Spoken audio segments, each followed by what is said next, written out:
안녕하십니까. 안근무의 휙서비스입니다. 그리스와 이탈리아 같은 유로존 주변국 국가들의 국채 수익률이 급등하고 있습니다. ECB가 당초 방침을 바꿔서 연내 긴축 가능성을 시사한 탓입니다. 양적 완화가 사라진 세상을 두려워하는 모습이 역력합니다.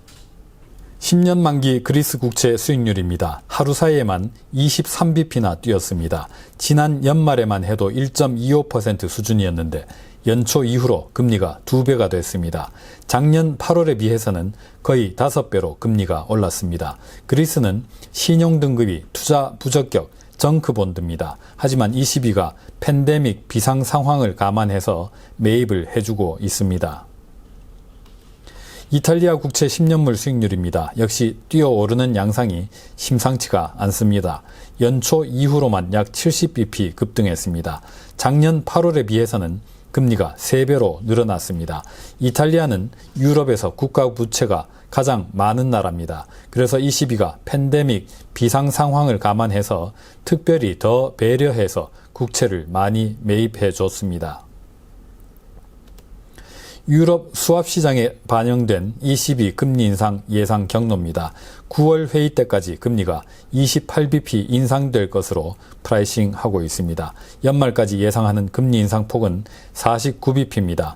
25bp 단위로 인상한다면 연내 2차례, 10bp 단위로 올린다면 연내 5차례에 해당합니다. 한 번을 올리든 10번을 인상하든 ECB는 금리 인상 이전에 양적 완화를 완전히 끝내야 합니다. 그런데 어쩌면 금리를 올리는 게 훨씬 더 급한 일일 수도 있겠습니다. 보시는 차트는 ECB의 실질 정책금리입니다. 통상 사용하는 명목금리에서 물가 상승률을 뺀 겁니다. 현재 마이너스 5.6%로 추락해 있습니다. 정책금리는 마이너스 0.5% 그대로이지만은 인플레이션이 5% 위로 뛰어오른 탓입니다. 20여 년 전 유로존을 창설한 이후로 실질 정책금리가 이렇게 낮았던 적은 없었습니다.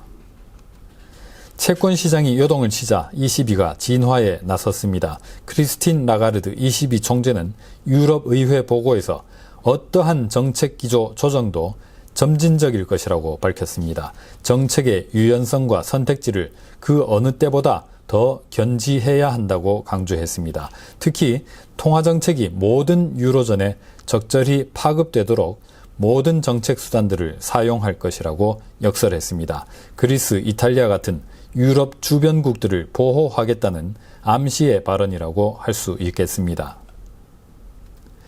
이탈리아와 독일 국채 10년물 수익률 스프레드입니다. 유로존 국채 시장에서 가장 중요한 지표 가운데 하나입니다.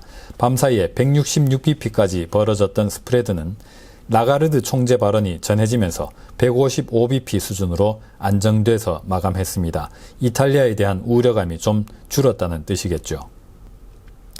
이탈리아와 독일 국채 10년물 수익률 스프레드를 펼쳐서 보시겠습니다. 300bp를 넘어서면 위험한 상황, 400bp를 웃돌면 위기 상황으로 간주됩니다. 500bp를 돌파했던 2012년 7월 마리오 드라기 당시 ECB 총재가 무엇이든 하겠다면서 불을 끈 적이 있습니다. 현재는 200bp 미만 일상적인 변동 범위 안에 있습니다. ECB 라가르드 총재의 무마 발언이 미국 금융시장에도 영향을 미쳤습니다. 3월 FOMC 결과를 반영하는 연방기금금리 선물 4월물 내재금리입니다. 50bp 금리 인상 가능성이 30% 수준의 확률로 이렇게 좀 내려왔습니다. 지난 주말에는 한때 확률을 50%까지 반영했었죠.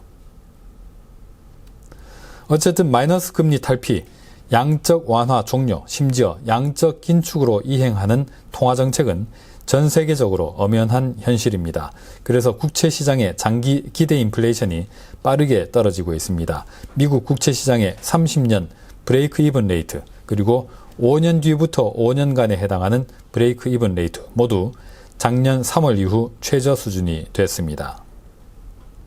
금융시장이 중앙은행 온실에서 벗어나는 과정은 아무래도 울퉁불퉁 제법 험난할 수밖에 없겠습니다. 오늘은 여기서 마치겠습니다. 감사합니다.